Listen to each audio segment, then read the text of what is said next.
नाज़रीन गिरामी अस्सलामु अलैकुम रहमतुल्लाहि व बरकातुहू। सीधी बात के ताज़ा तरीन प्राइम टाइम में आप लोगों का इस्तकबाल है। नाज़रीन मैं अंसार अजीज़ नदवी आज के मॉर्निंग प्राइम टाइम में बहुत ही अहम उन्वान पर गुफ्तगू करने जा रहा हूँ। वारिस पठान को पता नहीं क्या हो गया, एम का नेशनल स्पोक पर्सन है और कल बेंगलुरु में असदुद्दीन ओवैसी जिस मंच पर थे वहाँ पर एक खातून ने किस तरह से जो है पड़ोसी मुल्क के नाम से जिंदाबाद के नारे लगाए, फिर उसके बाद जो हंगामा आ रहा है अभी तक शुरू है, अभी तक जारी है। मैं उस पर कुछ तल्ख बातें भी आप लोगों से ज़रूर करूँगा, शायद किसी को हजम ना हो सके। इसके अलावा जमीयत उलमा हिंद के रूह रवां सदर मौलाना सैयद अरशद मदनी साहब ने मुंबई में हो रहे जमीयत उलमा हिंद की 4 रोज़ा मजलिस आमिला से पहले प्रेस कॉन्फ्रेंस की है। क्या कहा है प्रेस कॉन्फ्रेंस में, उस पर भी तबसरा करता है और किस तरह राजस्थान में एक दलित नौजवान को किस अंदाज में पीटा गया है और इंसानियत सोच उसके साथ सलूक किया गया है। वो वीडियो तो मैं आप लोगों के सामने नहीं रख सकता, इसलिए कि उसमें नंगापन है, वो देखा नहीं जाता। मैं उस पर तबसरा ज़रूर करूँगा। तो नाज़रीन उससे पहले आप लोगों से दरख्वास्त है कि जिन लोगों ने हमारे चैनल को सब्सक्राइब नहीं किया है वो कर लें और इन वीडियोस को दूसरों तक पहुंचाने में हमारी मदद करें और बिलखुसूस 1 मिलियन सब्सक्राइबर्स के मिशन में शामिल होकर के नए अफराद को ज़रूर जोड़ें, अपने ख़ानदान वालों को, महल्ले वालों को, बस्ती वालों को, शहर वालों को, दोस्तों अहबाब वगैरह को। इसके अलावा जो बारहा आपको जो है अपील की जा रही है सीधी बात को मजबूत करने के लिए, वो लोग बल्कि बहुत बड़ा तबका अभी तक इसमें हिस्सा नहीं लिया है जितनी हमारी उम्मीदें थी, लिहाजा जो है वो अफराद से उस तबके से ज़रूर दरख्वास्त करूँगा एक बार कि वो ज़रूर जो नंबरात यहाँ पर दिए जा रहे हैं ताउन के लिए उस पर जो है राब्ता करें या जो हो सके वो कर सकते बेहतर। नाज़रीन सबसे पहले मैं एक वीडियो आपको दिखाऊंगा, पहले वीडियो देखें फिर उस पर चर्चा होगा।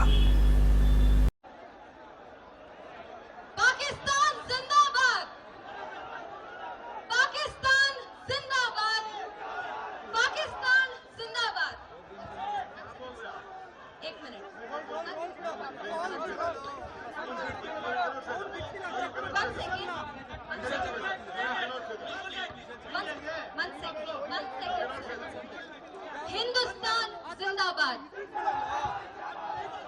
हिंदुस्तान जिंदाबाद, हिंदुस्तान जिंदाबाद,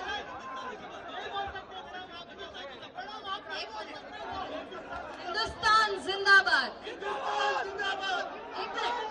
मुझे दिया है ना, मैं बात करूंगी। हिंदुस्तान जिंदाबाद। डिफरेंस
इसके अलावा नाज़रीन एक और वीडियो मैं आपको बताना चाहता हूँ, चूँकि ये तो बेंगलुरु में जो हुआ वो मामला आया था, असदुद्दीन ओवैसी वहाँ पे थे और इनका ताल्लुक भी मजलिस इत्तेहादुल मुस्लिमीन से है और वारिस पठान ये भी जो है एम के स्पोक पर्सन हैं, वो भी कौमी तर्जुमान है। इनकी भी इस भाषण को आप सुन लें, जज्बात में आकर के क्या कह रहे हैं, फिर उसके बाद मैं इस पर तबसरा करता हूँ। हमारी ज़बान की आतिशबाजी का मुकाबला ये नहीं कर सकते, याद रखना मेरी इस बात को। ईंट का जवाब पत्थर से देना सीख लिया है अब हमने, मगर इकट्ठा होकर चलना पड़ेगा। आजादी लेनी पड़ेगी और जो चीज मांगने से नहीं मिलती उसको छीन के लेना पड़ेगा, ये भी याद रखना। अब वक्त आ गया है, हमको बोला माँ बहनों को आगे भेज दिया, कुछ ब्लैंकेट में भेज दिए। अरे भाई अभी तो सिर्फ शेरनियां बाहर निकली है और तुम्हारे पसीने छूट गए, और समझ लो अगर हम लोग साथ में आ गए तो क्या होगा। 15 करोड़ है मगर 100 के ऊपर भारी है, याद रख लेना ये बात, ये याद रख लेना बात। नाज़रीन, सबसे पहले आपने जो वीडियो देखा और उसमें जो हमारे पड़ोसी मुल्क के नाम पर जिंदाबाद के नारे लगाए, उसका नाम, इसका नाम जो है वो अमूल्य, और इसका चेहरा आप बारहा देखे होंगे। एक मर्तबा इसका चेहरा उस वक्त भी सामने आया था जो फेक पोस्ट कार्ड का एक एडिटर को पकड़ करके उसको वंदे मातरम बोलवाने पर मजबूर कर रही थी, बोलने पर मजबूर कर रही थी। ये वही खातून है। कल बेंगलुरु शहर में फ्रीडम पार्क में हिंदू मुस्लिम सिख ईसाई नाम से बने एक नए फाउंडेशन, एक नई तंजीम के जरिए से सीएए के खिलाफ या एनआरसी के खिलाफ जो इस वक्त माहौल बना हुआ है पूरे भारत में, उसके खिलाफ एहतिजाज करने के लिए एक एहतिजाजी जलसा मुनक़िद किया गया था, जिसके अहम तरीन मेहमान खुसूसी मजलिस इत्तेहादुल मुस्लिमीन के सदर असदुद्दीन ओवैसी थे। इस दरमियान में खातून आती है, यही अमूल्या, और वो 3 मरतबा पड़ोसी मुल्क के नाम से जिंदाबाद के नारे लगाती है। फिर उसके बाद फिर वो हिंदुस्तान जिंदाबाद के नारे लगाती है। फिर उसके बाद ये कहने की कोशिश करती है कि मैं ये इसलिए कहती हूँ, उतने में जो होता है वो आप लोगों के सामने पुलिस आती है, उसको खींच करके ले जाती है। माइक के बिना वो समझाने की कोशिश कर रही थी कि हम पड़ोसी मुल्क जिंदाबाद के नारे लगाते इसलिए हैं, वो इसलिए हैं कि खानापुरी मुकम्मल नहीं कर पाती और उसको पुलिस खींच करके ले जाती है। नाज़रीन, एक ऐसा मंच जहां पे असदुद्दीन ओवैसी है, मजलिस इत्तेहादुल मुस्लिमीन है, और एमआईएम को लेकर के जो इस वक्त फिक्र और जो ख्यालात हैं बिलखुसूस बीजेपी के, आरएसएस के, हिंदुत्ववादी तंजीमों के, वो हम लोगों के सामने हैं। इस पर ज़्यादा चर्चा करने की ज़रूरत नहीं है। उनको अलग अलग नामों से पुकारा जाता है, देशद्रोही कहा जाता है, गद्दार कहा जाता है, न जाने क्या क्या कहा जाता है। और कांग्रेस की तरफ से असदुद्दीन ओवैसी पर हमेशा से इल्ज़ामात लगते रहे हैं कि वो खुद बीजेपी का मेंबर है, उनके जो है विचार को उनको कामयाब कराने के लिए इसको लाया जाता है, ये उनका एजेंट है, ये उसका एजेंट है, अलग अलग किस्म के नारे। लेकिन कल जो मंच था वो मंच से ये खातून का और उनकी मौजूदगी में पाकिस्तान जिंदाबाद के नारे लगाना कहां तक काबिल कबूल हो सकता है, आप बताइए नाज़रीन। जबकि असदुद्दीन ओवैसी साहब ने जब इसने कहा तो आए, उसको रोका और उन्होंने अपनी पूरी जिम्मेदारी निभाई। लेकिन क्या सियासी अफराद जो उनके दुश्मन हैं, क्या इसका गलत फायदा नहीं उठाएंगे? फिलहाल अमूल्या को जो पुलिस तो ले गई, उसको अरेस्ट करके ले गई, उससे छानबीन होगी उसने क्यों किया, क्यों कर किया, क्या इस मंच को बदनाम करने के लिए, असदुद्दीन ओवैसी को बदनाम करने के लिए, या उसका कहने का मकसद क्या था, क्या कहना चाह रही थी, ये सारी चीजें बाद में आई। लेकिन जिस मंच से उसने कहा है वो इस कदर खतरनाक था कि वहां पे जाहिर सी बात है कि जो है पहले से ही सीएए के खिलाफ, एनआरसी के खिलाफ जो एहतिजाजात हो रहे हैं उसमें सारे के सारे धर्म के लोग मौजूद हैं, सारे के सारे समाज के लोग मौजूद हैं, उसमें ओबीसी भी है, दलित समाज भी है, सारे के सारे लोग मौजूद हैं। और बाकायदा इस बात को जो है बताने की कोशिश की जा रही है कि ये प्रोटेस्ट सिर्फ जो है मुसलमानों की नहीं है, ये तो हिंदुस्तान के आइन की बका के लिए, भारत के तहफ़्फ़ुज़ के लिए, उसकी जमहूरियत के बका के लिए। ऐसे हालात में अगर कोई एक खातून आती है और ऐसे मंच से जिसमें असदुद्दीन ओवैसी वहां से इस तरह के नारे लगाती है, तो जाहिर सी बात है कि मीडिया उसका पूरा फायदा उठाएगा, जो अभी तक उठा रहा है, और ये लगातार जारी रहेगा। इसलिए कि पहले ही कोशिश कर रहे हैं, रातों रात 2 महीने हो गए शाहीन बाग में खवातीन जो है ठठरती हुई ठंड में जाग रही हैं, बिलाल बाग में, यहाँ नागपुर में, मुंबई बाग में, न जाने कितने इलाकों में, पटना और गया और न जाने कितने इलाकों से जो है शाहीन बाग की तर्ज पर लोग जो है एहतिजाजात कर रहे हैं, खवातीन जाग रही हैं सीए के खिलाफ आवाज़ उठाने के लिए, एनआरसी के खिलाफ आवाज़ उठाने के। ऐसे हालात में इस तरह की खातून आती है, इस तरह के नारे लगाती है, तो सारी मेहनत चौपट हो जाती है। शाहीन बाग को लेकर के सुप्रीम कोर्ट की जानिब से जो हुआ है मुज़ाकराकार भेज करके जो है वहाँ के हटाने के लिए, अब ऐसे हालात में खातून निकल करके आती है। अब जाहिर सी बात है कि ये भी जब असदुद्दीन ओवैसी जिस मंच पर हो तो जाहिर सी बात है कि उसको मजलिस इत्तेहादुल मुस्लिमीन से जोड़ करके देखा जाएगा। उसी दिन उसी मौके पर वारिस पठान जो तर्जुमान है असदुद्दीन ओवैसी की पार्टी का, असदुद्दीन ओवैसी की पार्टी मजलिस इत्तेहादुल मुस्लिमीन के, वो क्या कह रहे हैं ये सुन लीजिए। वो कह रहे हैं कि जो है अभी सिर्फ शेरनियां बाहर आई हुई है तो ये हाल है, और हम तो सिर्फ 15 करोड़ हैं, अगर मर्द हजरात भी बाहर आ जाएंगे तो आप लोगों का क्या हाल होगा। और फिर वो धमकी के अंदाज में कह रहे हैं कि ये 15 करोड़ की आबादी 1 करोड़ की आबादी पर भारी है। अब आप कहना क्या चाह रहे हो? आप किस जज्बात में ढलक जाते हो? आप पूरा का पूरा कराए पर पानी फेर रहे हो। ये किस तरह के आपके जज्बात हैं कि आप जो है यहाँ की कौम को, जो हम लोग कोशिश कर रहे हैं, बल्कि पूरी तंजीम कोशिश कर रहे हैं, उलमा इकराम आज तक इन मंचों की जीनत नहीं बने हैं, तो उसकी वजह यही है कि कहीं दुश्मन इन टोपी वालों को, जुब्बा वालों को और दाढ़ी वालों को दिखा करके ये ना कहे कि ये मुसलमानों की लड़ाई है। जो लोग ये कहते हुए थकते नहीं है कि आज तक उलमा इकराम इन मंचों से क्यों दूर हैं, मैं उनसे साफ तौर पर कहता हूं कि हिकमत का नतीजा है कि उलमा इकराम आज इन तमाम चीजों से दूर सिर्फ इसलिए थे कि कहीं कहने वालों को ये मौका ना मिले कि जो ये मुसलमानों की लड़ाई है। और आज इस तरह की कुछ बयानात की वजह से, इस तरह एक खातून आकर के इस तरह ये पूरा का पूरा मुसलमान का झगड़ा, मुसलमानों के तय होने वाले पूरे के पूरे जो एहतजाजात को एक तरफा बना करके रख रहे हैं। आप लोगों को तारीख में मैं आपको ले जाता हूं। आप जानते होंगे कि आजादी की लड़ाई हम बारहा इस किताबों को लिखे हैं, बल्कि हम इस दावे के साथ कहते हैं कि अंग्रेजों के साथ आजादी की लड़ाई जो लड़ी गई उसकी इब्तिदा मुसलमानों ने ही की थी, उलमा ने ही की थी, लेकिन कमजोर थे। क्योंकि जब तक यहाँ के वासी जो हिंदू बरादरी से ताल्लुक रखते थे, ओबीसी से ताल्लुक रखते थे, दीगर समाज से ताल्लुक रखते थे, जब तक उन्होंने आपस में एकजुट होकर के आजादी की जंग नहीं लड़ी, तब तक जो है नाकाम होते रहे। जब मुत्तहिद हुए सारे तबकात, सारे धर्म के लोग, हिंदू, मुस्लिम, सिख, ईसाई, जैन और दीगर बुद्ध धर्म के लोग, जितने भी यहाँ तबकात बसते हैं, जितने भी समाज रखते हैं, जितने भी अलग अलग जबान बोलने वाले रहते हैं, जितने अलग अलग रियासतें थी, जितने कबाइल थे, जितने खानदान थे, जब सब ने मिलकर के लड़ाई लड़ी, तब यहाँ से अंग्रेज आने में कामयाब हुए और निकल गए और भगा दिया गया।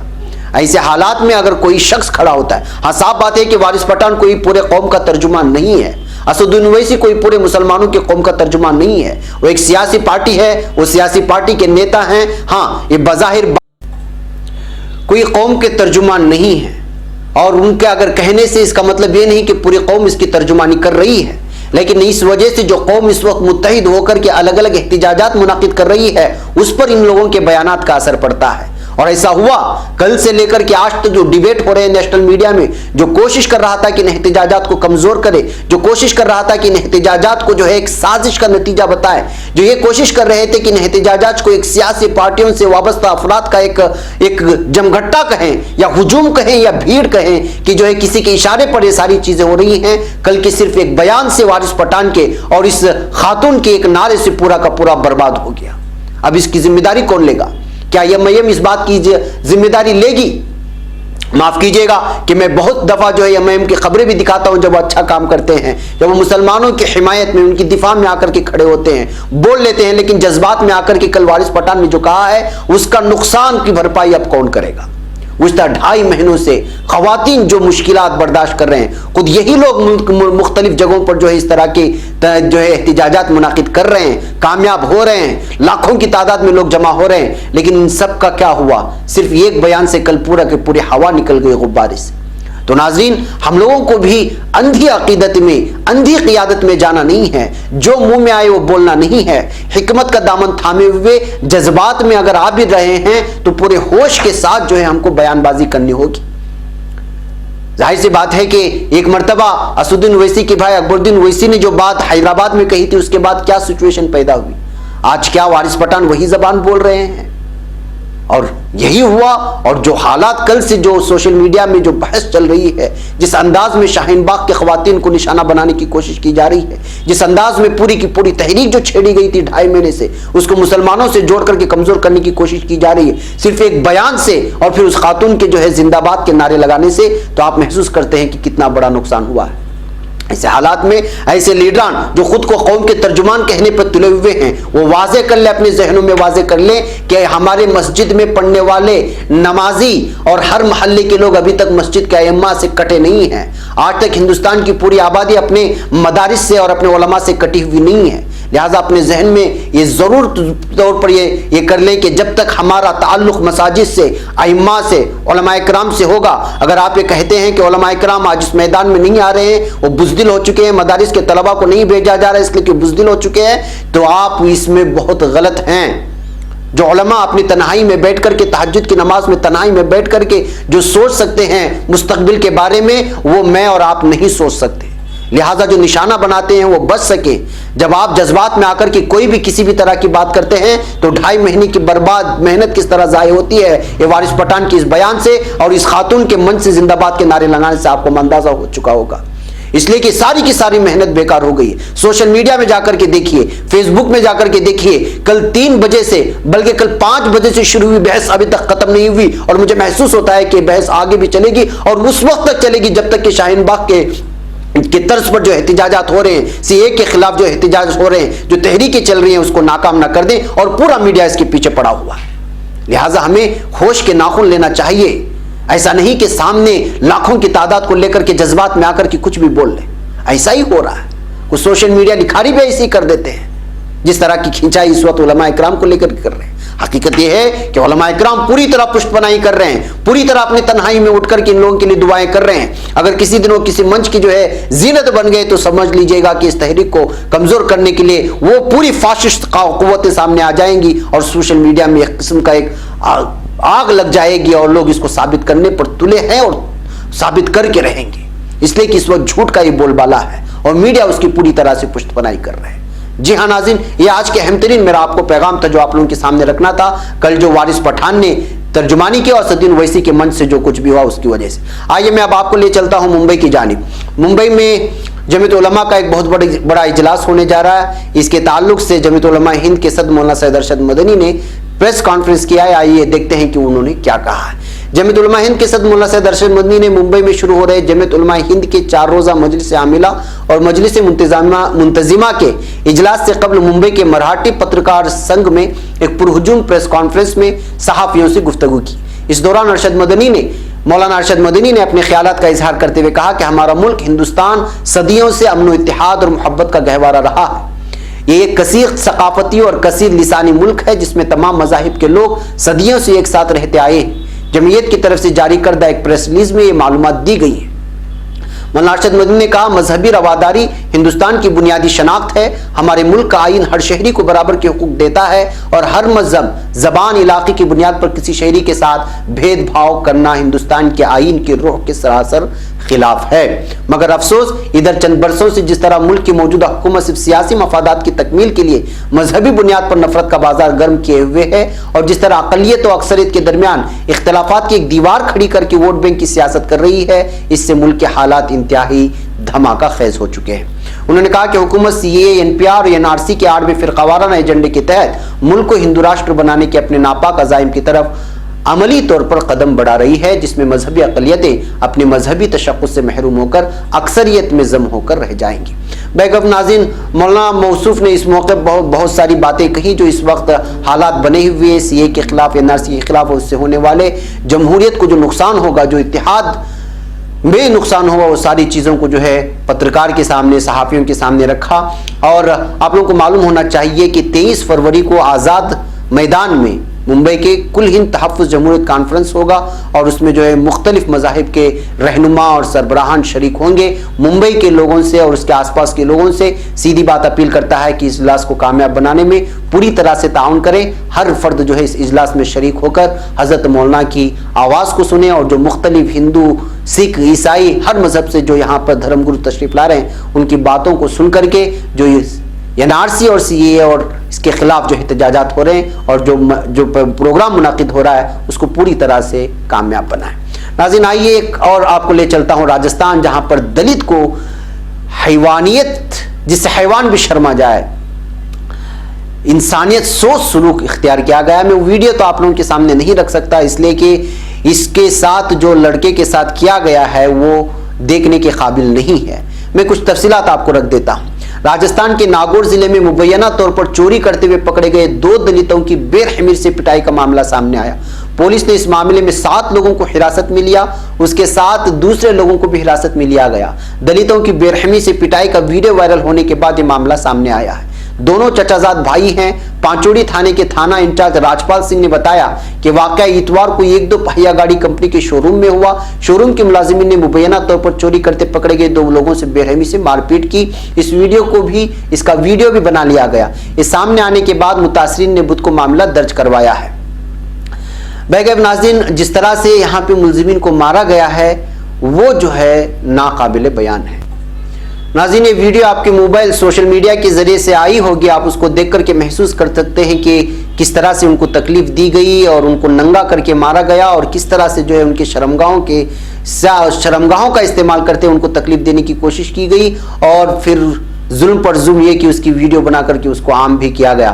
बताया जा रहा है कि इन लड़कों का ताल्लुक दलित कम्युनिटी से है, इसी वजह से इनके साथ इस तरह के जो है सुलूक रवैया रखा गया।